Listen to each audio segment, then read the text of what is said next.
మా బీడీ ఫ్యాక్టరీలు కాల్చినారు, మా గ్రానైట్ ఫ్యాక్టరీలు పగలగొట్టినారు, మా మీద కేసులు పెట్టినారు 36 కేసులు.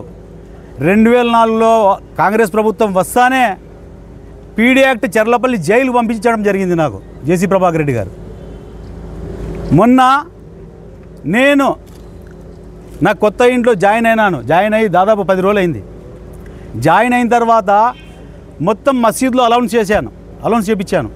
ఆదివారం ఇఫ్తియార్ విందు ఉందని చెప్పి మేము ప్రతి సంవత్సరం ఇస్తూ ఉంటాము ఇఫ్తియార్ విందు ఇవ్వకూడదని చెప్పి ప్రొక్లైన్కి పంపించి ఆయన కౌన్సిలర్లు, ఆయన మున్సిపల్ చైర్మన్, మొత్తం కమిషనర్ లేకుండా మొత్తం టౌన్ ప్లానింగ్ వాళ్ళకి పిలుచుకొని వచ్చి దాదాపు 5-6 గంటలు ఆడ నిలబడి నా దగ్గర ఆర్డర్స్ ఉండేవని చూపిస్తే వాళ్ళు పోలీసు వాళ్ళు ప్రొక్లైన్ ఎన్నికి పంపించిన తర్వాత మాకు రాసి వాళ్ళు మీరు ఇఫ్తియార్ విందే పెట్టకూడదని చెప్పి జేసీ ప్రభాకర్ రెడ్డి మధ్యలో పోలీసు వారి మీద ప్రెజర్ తేవడంతో, వారు అడగడంతో నేను లేదు ఇఫ్తియార్ విందు నేను పెట్టేశాను, ఆదివారం సాయంత్రము మసీదులంతా అనౌన్స్ చేశాను, నేను ఇఫ్తియార్ విందు పెడతా అని చెప్తే అది దృష్టిలో పెట్టుకొని ఆయన వాళ్ళ రౌడీలతో ఇంటి మీద రాళ్ళు లేపించి గొడవలు చేసిపోయినారు.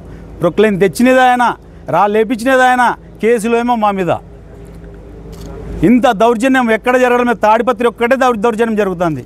ఏం చెప్తే అది జరుగుతుంది. మొత్తం పోలీసులు అప్పుడే కౌన్సిలర్లకు జేసీ ప్రభాకర్ రెడ్డికి పంపించింటే ఇది ఇంతవరకు రాదు. ఇది అసలు జేసీ ప్రభాకర్ రెడ్డి మున్సిపల్ చైర్మన్ అయితే ఆడ రావాల్సింది ఎవరు? మున్సిపల్ కమిషనరు, టౌన్ ప్లానింగ్ ఆఫీసర్లు రావాలా. జేసీ ప్రభాకర్ రెడ్డి గారు ఎట్లా వస్తారండి ఆడ తాడిపత్రిలోకి, నా ఇంటి దగ్గరికి? మున్సిపల్ కౌన్సిలర్లు ఎట్లా వస్తారు? రాళ్ళు ఎట్లేస్తారు?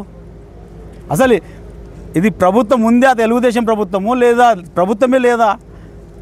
పోలీసులు ఉన్నారా లేదా అనేది కూడా అర్థం కావడం లేదు. ఇక్కడ ఇంత దారుణంగా నా ఇంటి మీద రాళ్ళేసి ఇఫ్తియార్ విందుని అసలు పెట్టనీయకుండా చేసినారంటే, ఇంకా ఆడ బండా మసీద్ ఉంది, బండా మసీద్లో ఉపవాసాలు తీసేవాళ్ళు ఉన్నారు. ఆ టైంలో కరెక్ట్ వచ్చి రౌడీలకు తీసుకొచ్చి బండా మసీద్లో పోయేదానికి కూడా అడ్డంగా నిలబడిపోయినారు వాళ్ళు.